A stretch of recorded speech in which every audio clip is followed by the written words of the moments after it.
unaona dim? Yes, mawiti yani unasikia ni kama uko high. Ni kama ndio. Unasikia fiti. Hii ni mali yangu, safi alafu inaenda chain huko. Mali yako? Unconditional ibe. Baby sikufanya kitu alafu sikuwa najua. Ati nasikia nini? Nini? Unamsikiza huyu. Sasa na wewe unaongea namna gani kama ujui hii story? Unakaa namna gani Lakini madai ile tabia unafanya si mzuri, unafaa kuwa lendimbianga.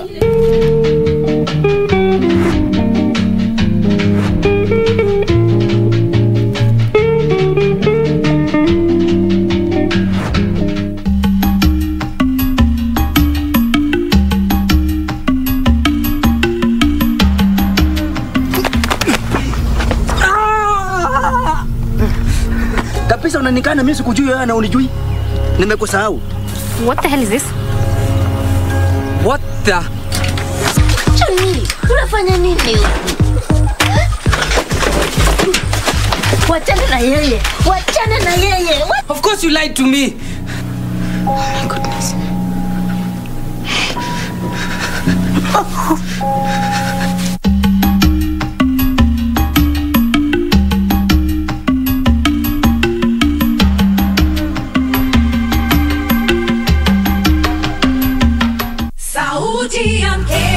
Juu milimani na hata mabondeni, Radio Taifa inatamba kutamba. Sasa unaweza kupokea matangazo ya Radio Taifa loud and clear popote ulipo Western Kenya. Radio Taifa usisahau unaweza ukatupata kupitia ukiwa Busia, Siaya, Vihiga, Mumias, Yala na maeneo yaliyoko karibu. Radio Taifa inapatikana kwenye 104.5 FM, na ukiwa Bungoma, Kakamega, Kiminini, Kipkaren na viunga vyake, pata vipindi na burudani safi kupitia 92.3 FM. Radio Taifa, sauti ya Mkenya.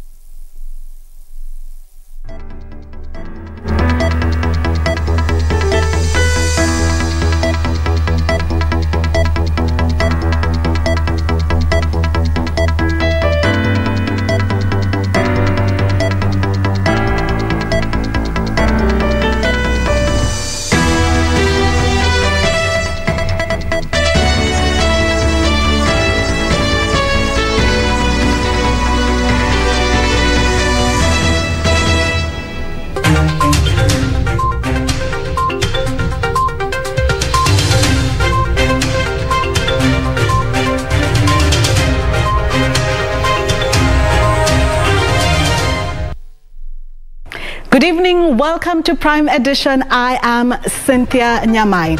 Now, the government has ruled out possibility of vaccination of COVID-19 to children under 18 years. And also in business, we tell you more about KTDA. Some of the officials might be prosecuted in a month's time. And in sports, details on the Safari Sevens. Karen Kibet will have those stories for you. They will be coming up shortly. But first, let's have the highlights.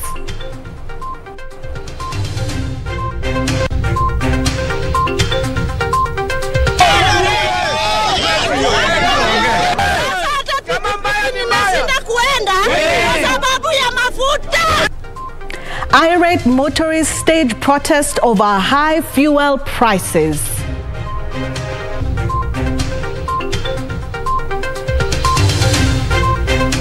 Slap on the wrist. Former sports CS Hassan Wario walks to freedom after parting with 3.6 million shillings fine. Hawa maaskofu wamesema wanataka kuniweka pamoja na rais. Mimi niko asubuhi na mapema bila condition, kwa sababu mimi namheshimu rais. On a reconciliation tone, DP William Ruto holds out on Olive Branch to his boss.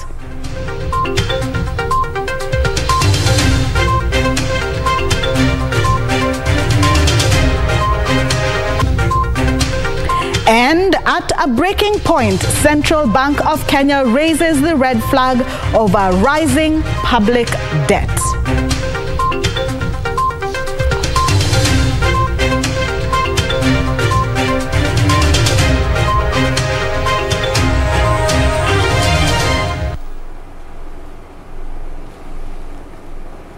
Now, the uproar following Tuesday's fuel price hike has taken a different turn after irate motorists staged demonstrations along the Migori-Isabunia highway, paralyzing transport along the busy highway for hours, and armed police officers watched helplessly as the irate motorists parked their vehicles in the middle of the Migori town bridge, the only access point to the town, claiming they had run out of fuel.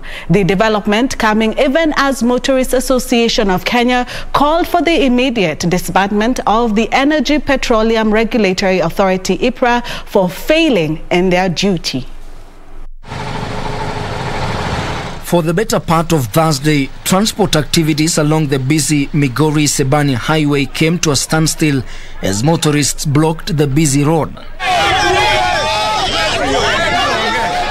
The irate motorists, who staged demonstrations over increased fuel prices, parked their vehicles in the middle of Migori town bridge, the only access point to the town, in guise that they had ran out of fuel.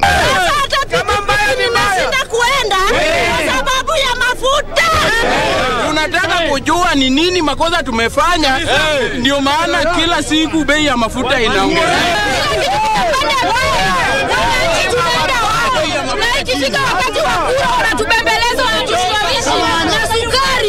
Tumetoka, lazima warudishe bei ya mafuta ili watoto wetu wasome vizuri na wanaume wetu wafanye kazi vizuri. They also used boulders to block the busy Migori-Isabunia highway connecting Kenya with Tanzania. Inatoka hapa Kenya inaenda Tanzania ni 90 per liter. Hata inatoka hapa inaenda Uganda, bei iko chini. Mbona hapa Kenya tunanyanyaswa? Similar calls were made by bodaboda operators in Busia County, who say they have been forced to cross to the neighboring Uganda where prices are friendly. Kenya siwezi nunua mafuta shilingi 140 na beba mteja na shilingi 40. Heri tuende tununue kule Uganda ambayo mafuta ni shilingi 1110. This coming as the Motorists Association of Kenya protests the increase, terming it dishonest and economic sabotage, which cannot be allowed. The association wants the Energy Petroleum Regulatory Authority disbanded and the original fuel controls reinstated, failure to which the association shall resort to protests and boycotts. The fuel price increase continuing to elicit more reactions among leaders. Subcommittee ya cabinet ya serikali yetu waketi chini kwa njia ya dharura. Kamati pia ya bunge ya mambo ya energy waketi chini pamoja na waziri, watueleze na waeleze Kenya na watoe advice kwa serikali. Serikali, tafadhali, wananchi wanaumia, COVID imewafinya, uchumi umewafinya. Punguza hii mambo ya kuongeza ushuru kwa mafuta kwa sababu inaumiza mwananchi. This even as business community calls on the public and private sector to have a serious conversation to address the rise in fuel prices in the country. Raising taxes to improve your well-being or your economy is like trying to stand in a bucket and lift yourself up. It is impossible. Ben Chumba, Prime Edition. Well, that's a pulse of the nation. We'll definitely be following up that story for you. Now, former Sports Cabinet Secretary Hassan Wario is now a free man after paying 3.6 million shillings, escaping a 6-year jail term. Wario walked to freedom hours after Chief Magistrate Elizabeth Juma sentenced him over corruption and abuse of office linked to the 2016 Rio Olympics. Former National Olympic Committee of Kenya Deputy Treasurer Stephen Arap Soi, who was accused alongside Wario, was slapped with a 103 million shillings fine or 10 years in jail by the Anti-Corruption Court. Former Sports CS Hassan Wario becomes the first high-ranking cabinet secretary to be convicted and sentenced by a court of law in the post-2010 constitution. Wario is, however, a free man after paying a 3.6 million shillings fine hours after being sentenced by Chief Magistrate Elizabeth Juma. The court had proven that Wario, alongside former NOC Deputy Treasurer Stephen Arap Soi, had a role in the embezzlement of funds allocated to the National Olympic Committee of Kenya (NOC) to oversee the welfare of Kenyan representatives to the 2016 Olympic Games in Rio de Janeiro, Brazil. His co-accused, Stephen Soi, who spearheaded the Kenyan team to the Olympics at the time, has been sentenced to a 10-year jail term or a fine of 103 million shillings over misuse of public funds. The varied fines were based on the sum misappropriated under the watch of each accused person.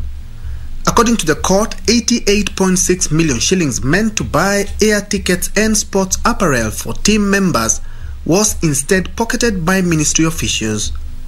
The former sports CS is said to have taken advantage of his office and had 3 other persons who were not in the delegation included in the Kenyan team that was traveling to Brazil for the Olympics and had allowances paid to them.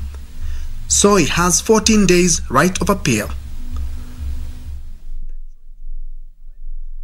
Now to COVID news, where 511 people have tested positive for COVID-19 from a sample size of 7,955 tested in 24 hours. Total confirmed positive cases are now 245,337 and cumulative tests so far conducted are 2,478,820, according to the latest data from the Ministry of Health.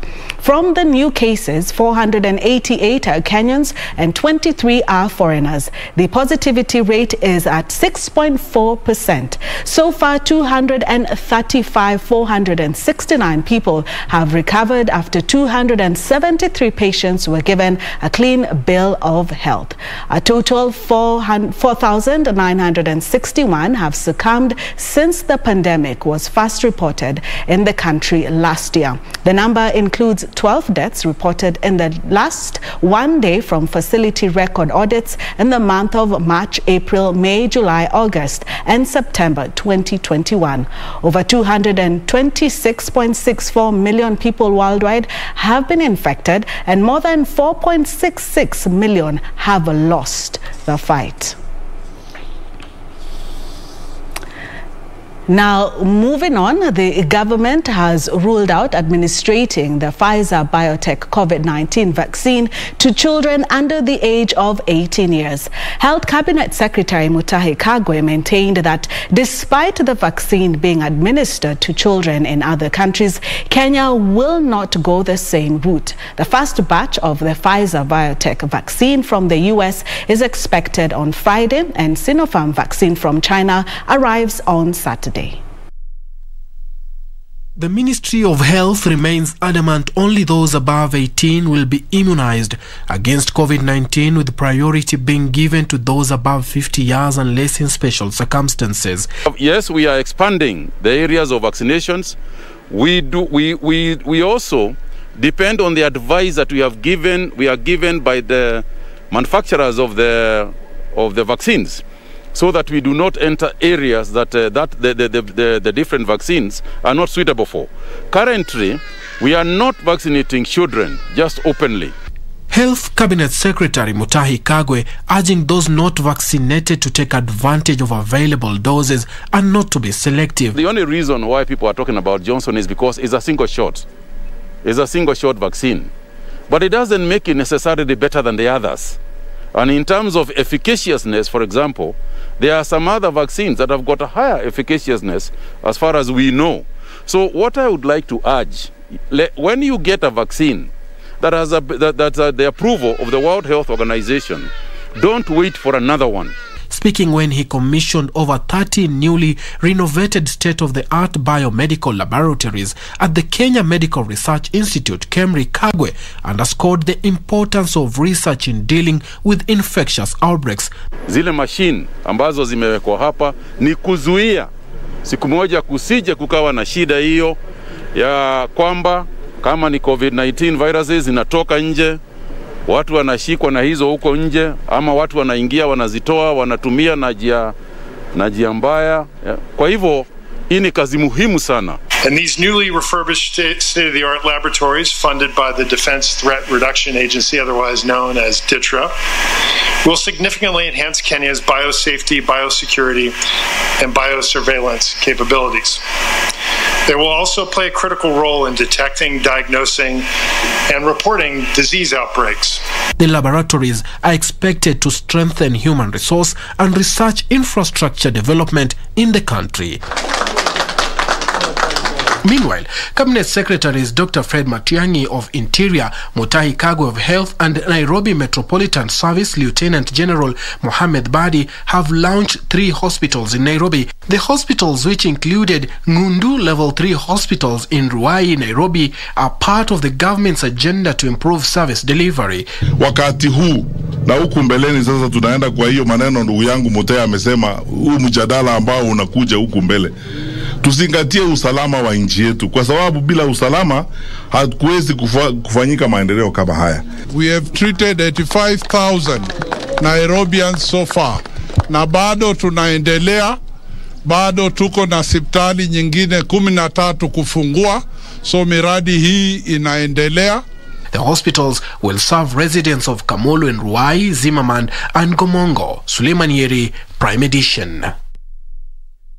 Well, business operations in Rumuruti town, Laikipia County, was paralyzed for the 3rd day running, with 3 more farmers attacked and seriously injured. The traders closed their shops in solidarity with farmers who have been protesting the presence of herders that they claim have invaded their farms. This comes as Senate blamed the government for what it termed as laxity in addressing insecurity in Laikipia County. Business operations in Rumuruti town of Laikipia County was affected as traders and livestock owners kept off the popular weekly livestock market as tension heightened. The standoff follows a series of invasions of farmland by herders. Residents also complained of attacks by the herders who livestock fed on their farms even as they attempted to keep the animals away. Na watu wanaogopa pia kuingia hapa kwa soko. Kawaida soko inakuwa. Kawaida soko watu uwanga wanajaa, wanunuzi kutoka mbalimbali. Lazima kitu kila kabila yote waitu wakae chini, tujue kiini cha kukula mashamba ya watu ni nini, ama inatokana na nini. Bila hiyo sioni kama watu watakuwa na amani. Laikipia Governor Nderitu Mureithi is calling for all stakeholders to embrace dialogue and agree on a ceasefire. Ni jambo ambalo of course limetatiza shughuli za biashara. Manake ukiangalia leo ni Alhamisi, ukiangalia huko nje utaona kwamba ile kawaida ya Rumuruti kwamba kuna wanabiashara wengi siku ya Alhamisi, utaona leo ni pengine 10%. Tungependa tusuluhishe hili jambo kusudi jamii zote za Kenya ziweze kuishi pamoja. This came as the Senate took issue with the government for what they termed as knee-jerk response to the Laikipia skirmishes that has left at least 8 people dead, others displaced and property destroyed. Can't you find time to appear before Parliament and discuss the lives of these pastoralists that are being killed? We must be serious, Mr. Speaker. We must rise as leaders and do that which is right for this country. In Laikipia also, that it is politicians who are causing the problem in Laikipia. That is an excuse. It could be the administration. Why always politicians? And no single politician has been arrested and convicted of carrying out those kind of activities in Laikipia. This development coming even as Tiati MP William Kamket was released on a bond of 1 million shillings by a Nakuru court after being detained for 2 days following skirmishes in Olmoran, Laikipia County. He has also been barred from visiting Laikipia and Amaya as investigations continues. He will appear in court on 4th October 2021. And now to politics, where Deputy President William Ruto says he is ready for negotiations with President Uhuru Kenyatta in a bid to ensure the nation is united. Speaking during a meeting with grassroots leaders from Kandara at the Karen residence, Ruto said he was available anytime to mend faces with his boss if called upon. This event as he hit out on leaders trying to propagate hate with his boss. A day after the Catholic Church called on President Uhuru Kenyatta and his Deputy President William Ruto to mend fences for the greater good of the country, Deputy President William Ruto has taken the heed. Niko tayari. Hawa maaskofu wamesema wanataka kuniweka pamoja na rais. Mimi niko asubuhi na mapema bila condition. kwa sababu mimi namheshimu rais, yeye ni mdosi wangu. I have never heard Deputy President William Ruto talking anything bad about the president or akikemea mkubwa yake rais. Ruto says he has no bad blood with his boss and is very much ready to work with him to ensure Kenya attains development. Kuna watu tu wakora wamekuja hapo wakaweka fitina mingi mpaka wakasemekana huyu deputy president weke kando, sijui nini, lakini mimi niko ready without condition any moment, kwa sababu tulichaguliwa pamoja na Wakenya na walitupatia majukumu ya kuendesha serikali hii ya Kenya mbele kwa muda ambayo tumepatiwa. Ruto appeared to agree with a section of spiritual leaders on barring politicians from using the pulpit to campaign, even saying the church must be respected. The deputy president called on politicians to preach peace and stop dividing Kenyans along tribal lines. Wakasema vile vile ya kwamba tusirudishwe nchi yetu mahali ya siasa ya kuwapiganisha wananchi. Tunataka siasa ya amani. Leaders who attended the meeting faulted those trying to hit back at the High Court for nullifying the BBI bill. Hii kitu iliangushwa na mahakama. Lakini hata sio mahakama, ni sheria na katiba ambao hawa watu wametengeneza. And I want to challenge those that are lying to our people that with BBI we lost 53 billion. It is possible today. There is a fast supplementary budget coming in the next 1 month. Hiyo mimi mwenyewe I crafted it. I persuaded Senate ikapitisha. Kwenda National Assembly Kemunya na Kioni wakaikataa. But speaking separately, Africa Inland Church Deputy Presiding Bishop Paul Kirui called on President Uhuru Kenyatta and his deputy William Ruto to put their differences aside and reconcile for the sake of the country. Tunaomba kwamba kila mmoja anayepata nafasi ya kuongea apime maneno anayozungumza. Meanwhile, businessman Jimmy Wanjigi has refuted claim that he is at loggerheads with ODM party leader Raila Odinga. Speaking in Homa Bay during his first day of the Nyanza trip, Wanjigi said that he is a strong supporter of the ODM leader, saying he is also advancing his ambition according to the party's constitution. I mean well for the party called ODM. We want to get to power. Parties are formed so they get to power. That is my interest, because our intention is to be the foundation of the third liberation of Kenya. And that third liberation is the economic revolution. Timothy Kipnoso for Prime Edition.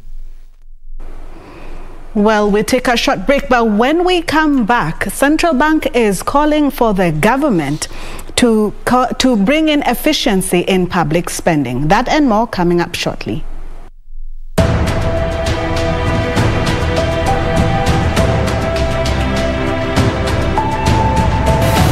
Kwa niaba ya wote ambao wamehusika kwa kazi hii tangu miaka 5-6 iliyopita, ningetaka kutoa shukrani kwa Baba Taifa kwa kukubali kuja hapa kuweka jiwe la msingi. Sisi ambao tumehusika kwa kazi hii kwa muda huo wote, mwanzo huu wa kujenga hapa katika Webuye ni mpango ambao sisi tunategemea ya kwamba kiwanda hiki ambacho ni kikubwa kabisa kitavuta viwanda vingine hapa Webuye. Yaani tunajua kwamba viwanda ni kama binadamu. Binadamu hendi mahali ambako hakuna binadamu mwenzake. Viwanda vile vile ukiwafuruta katika mahala ambako havuna viwanda vingine wana sita.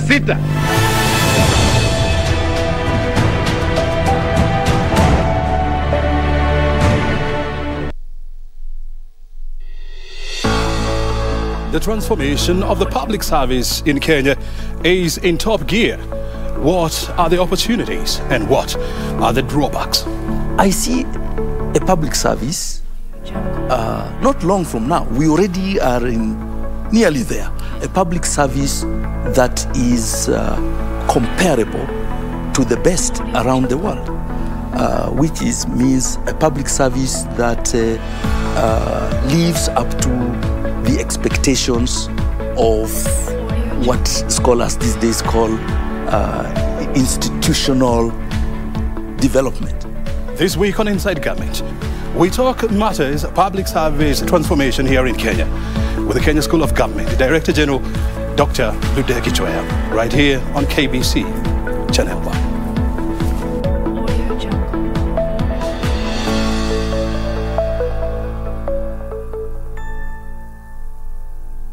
We bring you a weekly health show where we will give you an opportunity to learn about some of the common illnesses and even how to avoid them, to help you make an informed health decision and even get some important information regarding how to improve your health. Every week, we will be joined by health experts within their own field, even as we discuss preventions to health issues. Your Health Show every Sunday at 6:30 p.m. with me, Purity Museo, only on KBC. 曾以为只是寒冷如常的冬天 I'll make sure she's transferred to the best cell here. I heard she killed someone. She's in prison at Shuntian Prefecture right now. We'll make an example of her and eliminate her from our industry. Take this pendant here. Take it to Minister Zheng and ask them to find out the truth. Hold on. Any chance you can send word to my family and ask them to send me something called golden reed stem soup? 曾以为只是寒冷如常的冬天，不管我倔强的执念。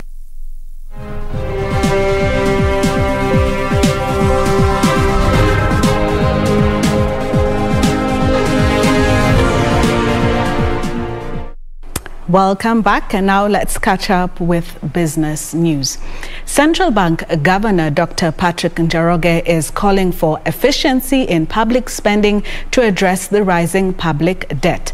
Dr. Njoroge told the Senate Committee on Finance that the public debt levels are rising largely due to heavy spending on infrastructural projects and COVID-19 related funding. Kenya's debt has hit 7.7 trillion shillings, which is 69% of GDP, up from 3.6 trillion shillings in 2016. As of September 2020, Kenya's external public debt was at 51.4%. In March 2021, the International Monetary Fund, IMF, assessed Kenya's public and publicly guaranteed debt as sustainable, but with high risk of debt distress. During this assessment, Kenya's debt was subjected to lower thresholds and a benchmark due to high fiscal deficit and a sharp decline in exports and economic growth due to COVID pandemic shocks. Appearing before the Senate Committee on Finance, Central Bank Governor Dr. Patrick Njoroge warned that Kenya's debt is becoming unsustainable. We shouldn't be thinking that we should wait until this thing becomes really comes in front of us. Oh no! We have to take the specific measures to turn this ship, which really takes a lot of turning. Dr. Njoroge attributes the current public debt level to spending on capital-intensive infrastructural projects and COVID-19 related expenses. Issue here comes back to value for money. And I think that is a fundamental issue. Regardless of whether it is infrastructure, regardless of what the spending is, every shilling needs to produce a shilling worth of services or support, etc. Senators questioned the viability of the standard gauge railway that takes up 11% of the external debt, among other infrastructural projects that they said have put Kenya in a precarious debt situation. The loan terms are for purposes of SGR and what the government was thinking, because we must have a policy. Otherwise, those who argue that some of these debts are a threat to our sovereignty are right. Now, the debt of 327 billion shillings The interest rate is 2%. The repayment period is 13 years. The grace period is 7 years. Now, you don't need to be a genius to know that, in fact, we are going to default on this loan if we haven't already. He says to avoid a debt trap situation, the government needs to increase efficiency in public spending, fiscal consolidation, and explore non-debt financing options for public investments. Now, the government has assured that there is a plan in place to ensure preferential market access to the United States once the Africa Growth and Opportunity Act deals in the end of the year 2025. Industrialization and Trade Cabinet Secretary Betty Maina says Kenya's negotiations with the U.S. are at an advanced stage and that recent trade deals with the European Union and the United Kingdom would also secure markets for Kenyan products. Here at one of Kenya's major export processing zones, this is the sound of industry and trade, an indication that the manufacturing agenda is on and recovering from a tough economic onslaught caused by the COVID-19 disruptions. According to the 2021 economic survey, total sales in export processing zone enterprises increased by 4.3% to 80.5 billion shillings in 2020, while the value of domestic sales contracted from 8.6 billion shillings in 2019 to 6.7 billion shillings in 2020. For this year, the government is projecting better performance. This company was set up in 2019 in Kenya and actually opened the factory in 2020, just before COVID. But during that time, in last year, it exported about 1 million pieces. So far, this year it has exported more than 1.5 million pieces. So it is possible to use manufacturing to bounce back better from COVID. 130,000 square feet. We are going for 200,000 square feet. Likewise, year 2024, we are going for 100,000, actually 100 million worth of US dollars sales of business. However, investors in EPZs are concerned about tax optimization, delays in importation of key raw materials, limited space and market uncertainty in the US after expiry of the AGOA deal in the year 2025. We don't want anybody to run idle, which is the reason why we have invested in negotiating an FTA with the US government, because we require this certainty of market. But having said that, we also negotiated for similar terms of the goods we produce in Kenya in our trade agreement with the UK, in our trade agreement with Europe. Investors are being challenged to take advantage of increasing capacity being created all over the country through export processing zones. For us as an authority, we are ready to facilitate the investments and for them to expand. So we will be able to ensure that they remain and expand their operations within Kenya. Besides the opportunities for investors, employment for workers and capacity building for smallholder farmers that supply to EPZs is also on the rise. The industry is rapidly growing, very much growing, because we started off as 2 modules. 2 modules entails 50 people, and right now we are at 2,000 people. Despite the COVID-19 pandemic in our country, the company is still growing, still employing people. For them, they more specifically need organic coffee. At that point, they introduced us to organic farming, whereby they came up with a new technology to our farmers to grow organic farming. The local EPZ apparel industry is apparently 80 billion shillings. That's about a fifth of the exports that come out of this country. And the confidence of the Ministry of Trade is that Kenya will continue to improve on these numbers as investors, especially from the local sector, continue to invest in the local EPZ economy. Alan Aoko, Prime Edition. Thank you, Aoko, for that detailed report. Now, late payment or failure to file tax returns on time attracts penalties and fines. The penalty on late payment is 5% of the tax due and a late payment interest of 1% per month on the unpaid tax until the tax is paid in full. As Caroline Jenga explains in today's episode of Tax 101, an individual or entity can be prosecuted for deliberately evading to pay tax. In Kenya, tax evasion is non-payment or underpayment of taxes to deliberately attempt to illegally obtain a tax benefit.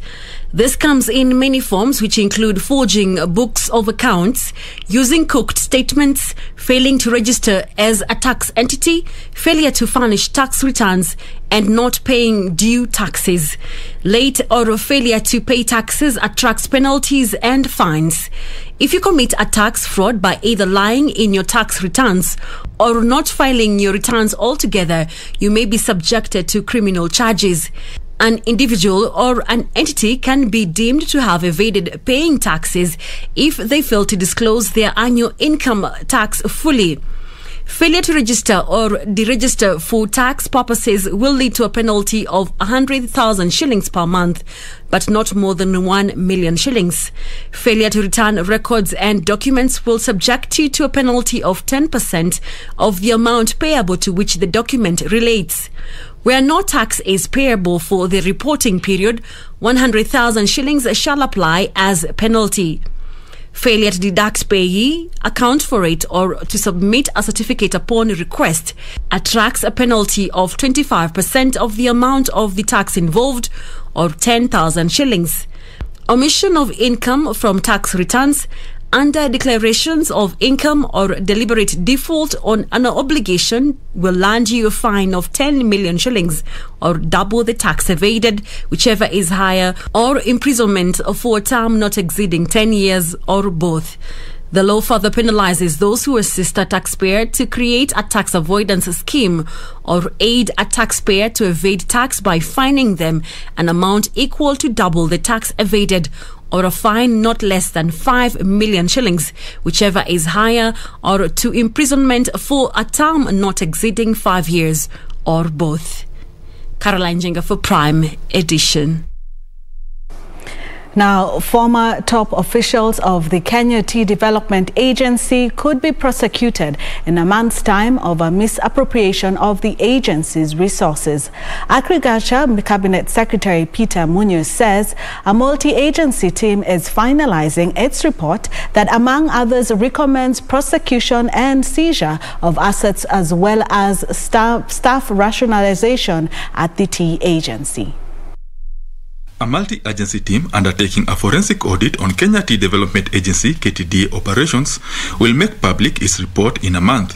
Preliminary report recommends prosecution of former top KTDA officials for misappropriation of the assets of the agency and seizure of their assets to recover lost funds. The inspection report already gives an indication of where some of the audit will go, really to look at, is there any money that has been lost?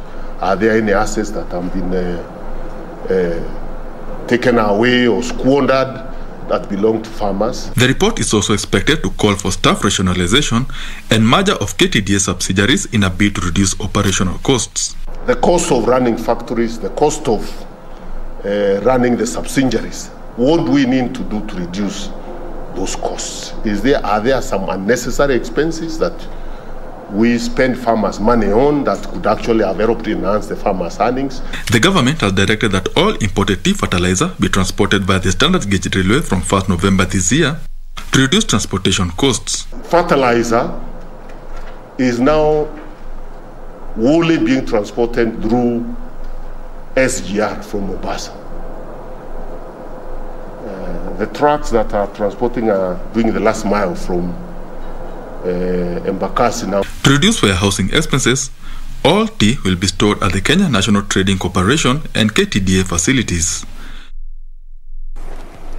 Now, if you're looking for a business opportunity, this might be a story for you. Some herders in Marsabit County swapping their cows for Somali camel breed, which is drought tolerant and has a higher milk yield compared to cattle. The Kenya Agriculture, Livestock and Research Organization has been advocating the rearing of the single-hamped camel. As our reporter Benson Rioba narrates on this week's edition of FarmWise. Angelina Lewamaro is the owner of Kokra Camel Farm. The farm boasts of a herd of 100 camels as Lewamaro slowly but steadily replaces her cattle due to drought challenges. Tulikuwa nafuga ng'ombe, sikuwa nimeanza hata biashara ya maziwa, lakini drought ikikuja ng'ombe wengi wanakufa, tunarudi pale tu. The Kenya Agriculture, Livestock and Research Organization is using this farm as demo to encourage pastoralist communities to increase camel rearing. Nikafikiria nikasema nataka kununua ngamia na nikanunua ngamia 22 2009. 2010 tena nikanunua 13. Kakuwa na herd mzuri. Nikakaa juzi tena nikanunua 15, sijanunua tena na ngamia inaendelea kuongezeka, wanasaa kila miaka. Napata karibu calves kama 50, kama 40. Nikipata 50, moja mbili inakufa, narudi 45, 40. Na ni mzuri. Kalro is keen on increasing the Somali camel breed that consumes less pasture and water and has a higher milk yield. Encouraging Somali camels because one, Somali camels are easy to get because the Rendiles and Gabras don't sell female camels. Somalis are the only people who sell female camels. Two, the Somali camels produce more milk than the Rendile and the Turkana. The Somali camel variety, unlike other camel breeds, are not meant for meat but rather for milk production. Harvest as many of the Somali camels that will be availed now to the farming communities for them to improve on the camels that they already have. In this area, around this Marsabit area, majority of the camel keepers keep the Rendile, Gabra camels. Camel milk has a longer shelf life than cow milk, hence reducing milk post-harvest losses. You can milk in the morning and use that milk in the evening, still fresh. And it is also the best source of vitamin C. Lewamaro also runs a milk bar in Marsabit town, where other camel owners sell milk to her at 80 shillings a litre and resells the same quantity at 100 shillings. I've got the camel milk being the highest priced in the market because of the quantities produced vis-a-vis the demand. She desires to increase her herd size and farm so as to grow pasture for the camels to lower the cost of milk production. If you want to change your herd, you don't go for a female, you go for a bull. When you bring a bull, it will serve 30 to 50 camels, so you'll have 30 to 50 calves. When you go for a female, you'll wait for 2 years to get one calf. Natarajia nipate ndume ya Kisomali ndio nione kama hii watoto pia ngamia hawa Kisomali wanazaa wanakuwa na production ya juu.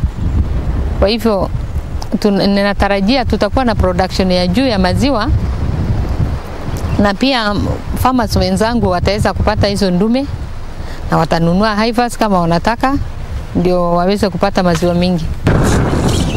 Under the Kenya Climate Smart Agriculture Project, Carro targets to introduce sheep and goat breeds that adopt well to drier weather patterns. In this region, we have about 3,000 camels which have been brought in and they are being used to produce milk for this town. Benson Rioba reporting for Prime Edition.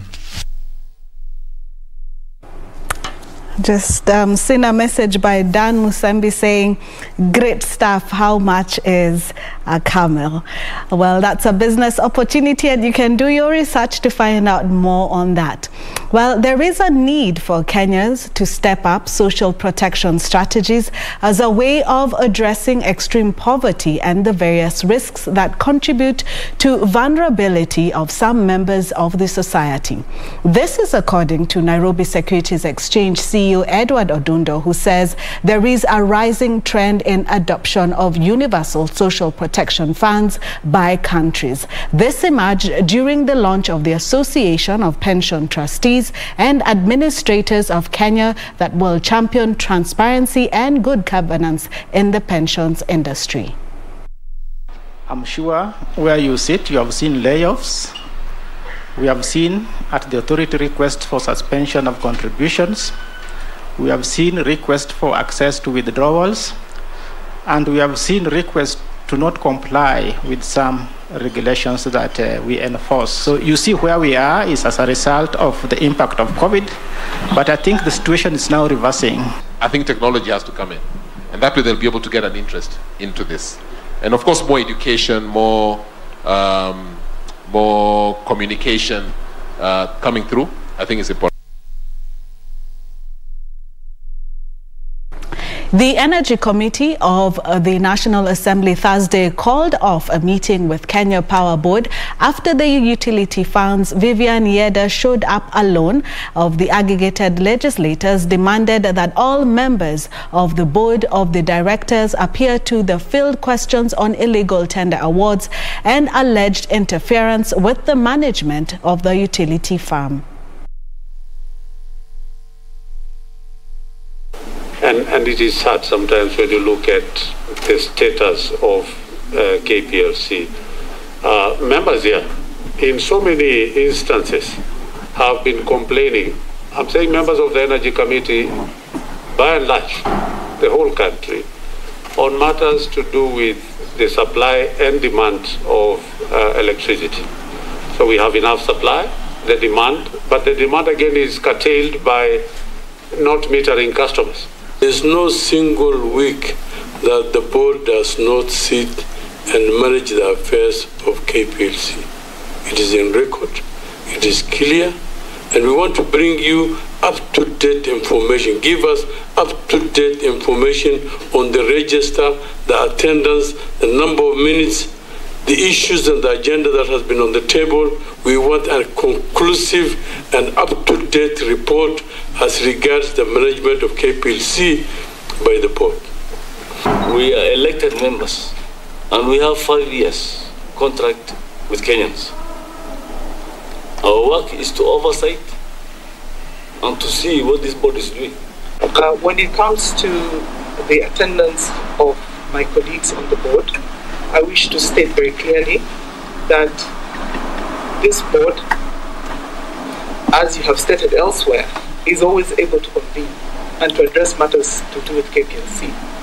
So they would be able to convene and attend this committee.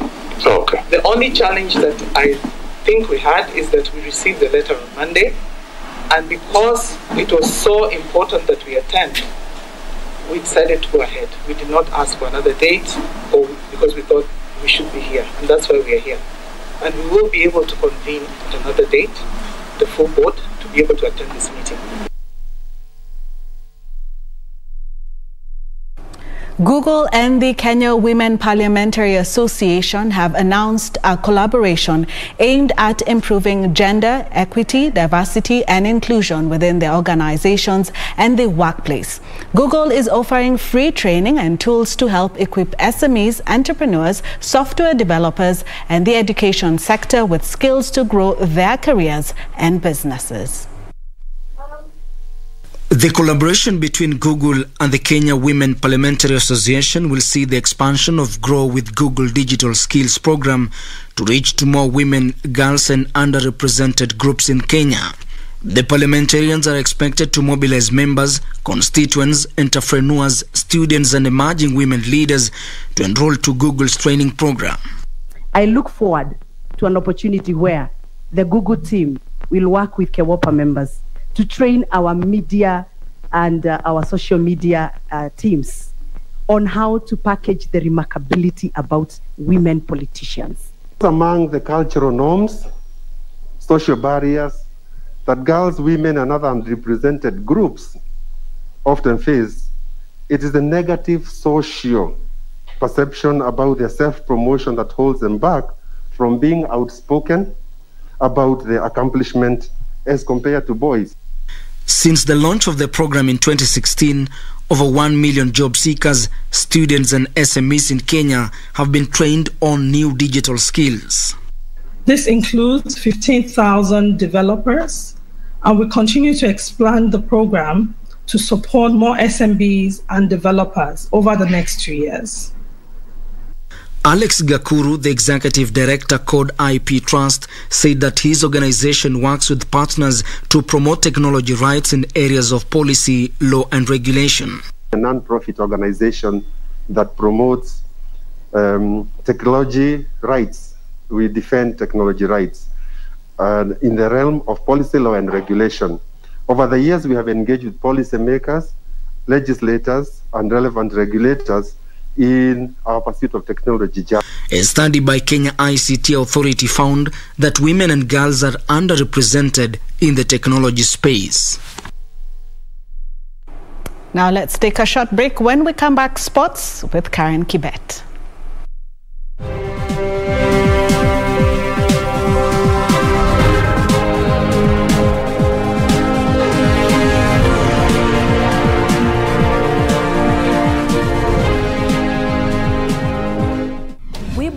A weekly health show where we will give you an opportunity to learn about some of the common illnesses and even how to avoid them, to help you make an informed health decision and even get some important information regarding how to improve your health. Every week you will be joined by health experts within their own field, even as we discuss preventions to health issues.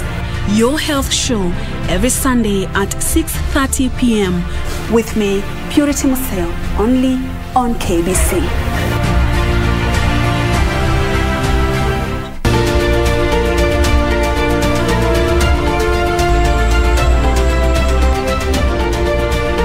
My name is Michael Mongombe and I'm a wildlife warrior. It's one of the biggest mammals in the world and definitely the largest creatures in our waters. I've never known like there could be an animal or teeth that are like 20 centimeters long and weighing up to 1 kilogram.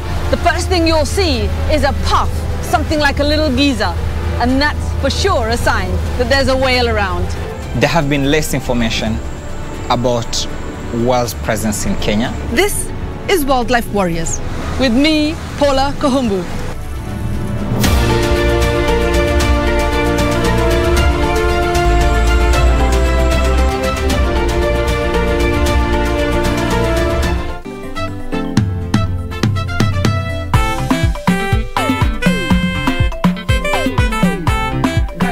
Guys, there is this new product I am selling. Would you be interested? What product? Mind your business. It works wonders and it is good for human consumption. Lucy is a cow. Okay, I've had enough for the day. You bought a cow in Nairobi and you are all living in rentals. Today you look very different and bombastic. Kwani, are you going for an interview? I learned indeed and I passed with flying colors. Oh, here we go again. Can't you guys keep private? This was private. You are just tap to anyone you think will listen.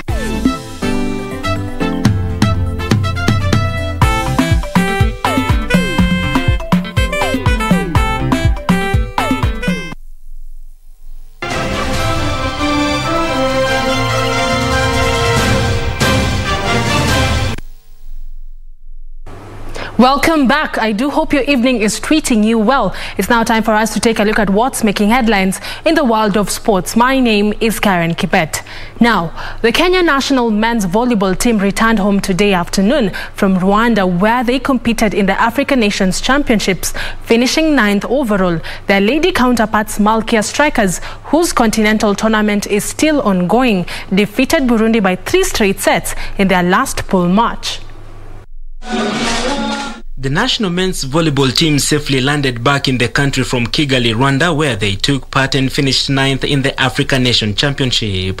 Kenya finished 9th after beating Mali in 3 straight sets of 25-21, 25-21 and 25-20 in a 9th place classification encounter.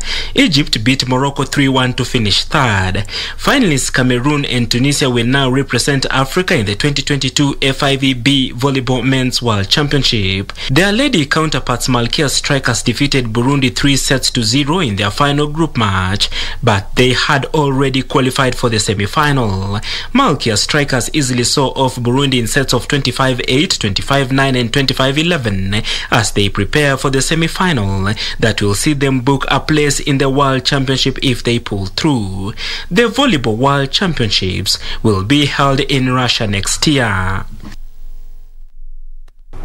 Ibrahim Abjagbe netted a late goal that helped Gabon beat Somaliland 3-2 to advance to the quarterfinals in the ongoing Africa Deaflympic Ball Games qualifiers at the Nyayo National Stadium. Meanwhile, Cameroon and Nigeria tie was cancelled after a Nigerian contingent tested positive for COVID-19.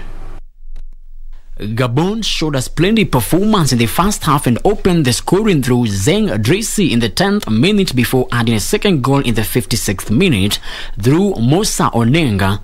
Meanwhile, Somaliland netted a consolation in the 60th minute through skipper Ahmed Said, who netted a brace after adding another goal in the 67th minute. However, Gabon scored the winning goal through Ibrahim Abaje and will now face Egypt in the quarterfinals. Meanwhile, Cameroon and Nigeria tie was cancelled after a Nigerian contingent tested positive for COVID-19. The whole team has been put in quarantine for 14 days. Frederick Mwoki for Prime Edition. Moving on, Kajiado Aquatics Association Chairman Jeff Ekumbo has urged the Sports Dispute Tribunal to give the Kenyan Swimming Federation the green light to have their general elections held following a directive from international swimming body FINA. Kenya was sanctioned by FINA after failing to have their general elections since 2016. We'll face a full ban. A full ban. We will be in the cold for 4 years. No recognition whatsoever by the international body. When you're banned, you have no recognition whatsoever. Your swimmers cannot take part. Your officials are not. As of now, officials cannot participate, but the swimmers are allowed. Yeah, on the FINA flag. But if this ban happens, we'll be in the cold for 4 years. Do we want that? Is it fair on the children who are swimming, waking up at 5 a.m. to go and train in a cold pool? Are we being fair to these children? So let's have these elections. That's my appeal. FINA suspended KSF officials for failing to comply with their directive, and a further delay on elections may lead to a total ban which will ultimately affect Kenya swimmers in the future.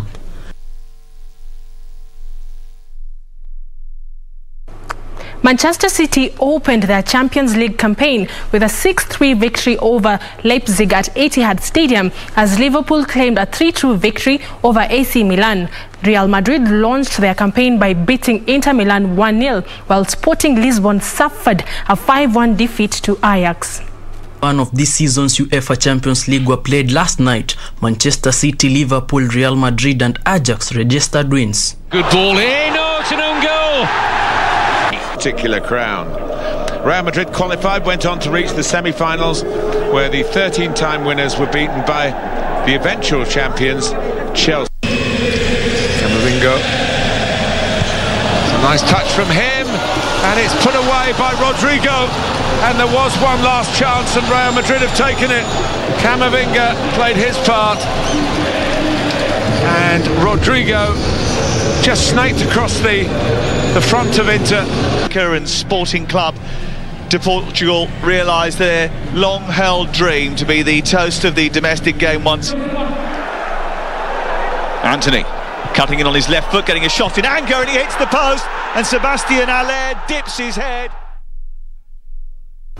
And finally, the Safari Sevens, Africa's Premier Rugby Sevens tournament, will resume this year after its absence last year due to the COVID-19 pandemic. It was the second time in 5 years the tournament was not being held after its absence in 2017. This year's event will be held on 30th to 31st October at the Nyayo National Stadium.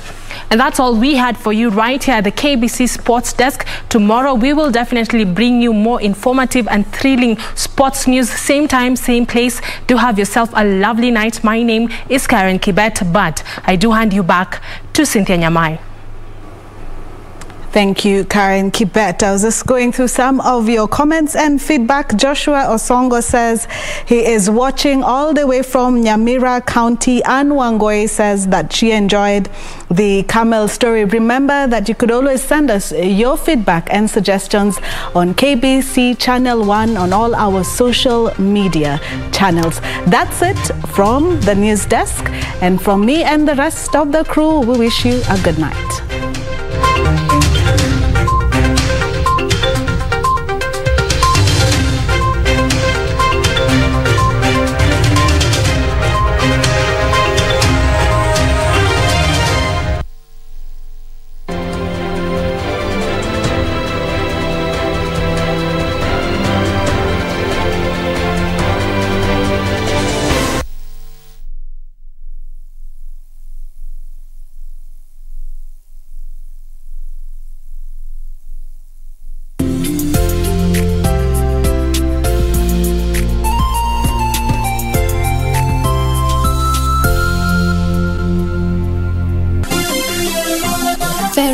College. Vera Beauty and Fashion College, with branches in Nairobi, Eldoret, Thika and Meru. Did you know that we are a TVET approved institution? We offer courses in fashion design, interior design in soft furnishing, event decoration, flower arrangement, event planning, hairdressing, barbering and dreadlocks, beauty therapy, makeup, nail technology, spa massages, teaching skills, TOT, solo business management, and many more. Register now and visit our website on www.verabeautycollege.com. You can also call on 0725-923-550 Nairobi branch, 0728-087-689 Eldoret branch, 0722-227428 Thika branch, 0725-000-706 Meru branch. Vera Beauty and Fashion College, a TVET approved institution.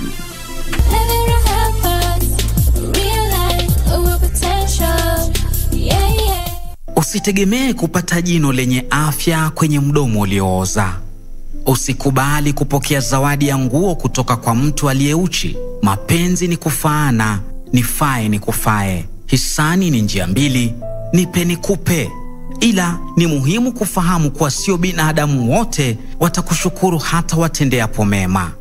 Ukitaka thawabu kutoka mbinguni, we tenda wema tu, uondoke. Ili kupata skiza tune ya pumzi ya busara, bonyeza star 811 star 815 hash. Bonyeza star 811 star 815 hash. I can see you, just wanna be seen, cause baby have you seen. This week on Easy Friday, we take you inside Zinnia Manasseh's world. The neo-soul and R&B songstress has taken over the music industry since her debut in 2019. Can't seem to admit you're afraid of commitment, testing my patience with your expectations, always making decisions. Kuna rumba ya westi, ya mabeste, mama shenane, shake your waist, rumba ni nyepesi. Zinnia has made strides in the music industry and has been featured on hit songs like Rumba Japani. Catch Zinnia Manasseh on Easy Friday at 9:45 p.m. with Shiksha Aurora only on KBC Channel 1. First place the trophy, so it's better you don't know me.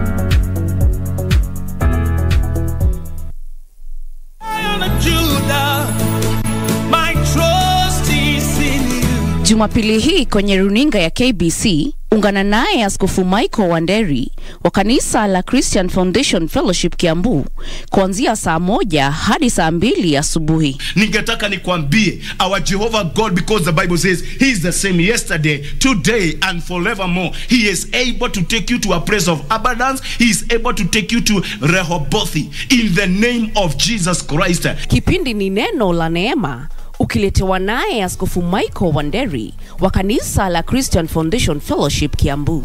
Usikose.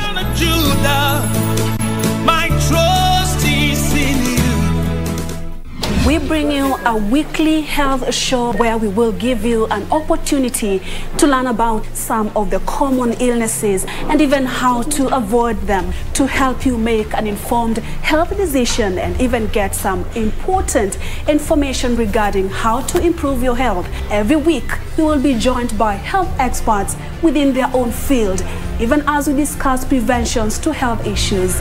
Your Health Show every Sunday at 6:30 p.m. with me, Purity Museo, only on KBC.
Facile à digérer. On a cocotte à la langue.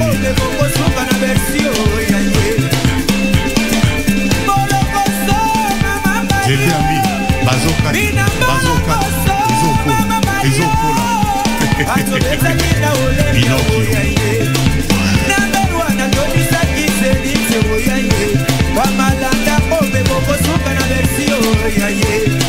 Blaise Bonganya, Papa Mosi, est-ce que rédacteur en chef y a Bible Esaïe à Lubana Sotengako?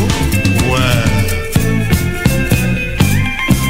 Didi Stone Laika, la petite compressor, il ouvre mon paoana, Tunimi Yango.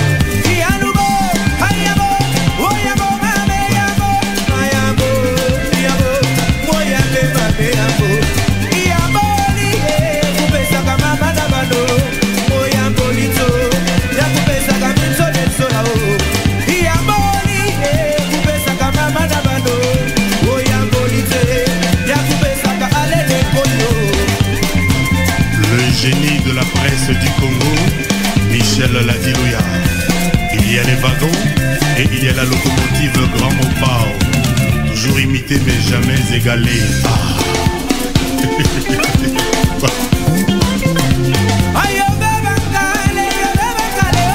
Na métropolis, Zozo Boutas, Ati Koubangue.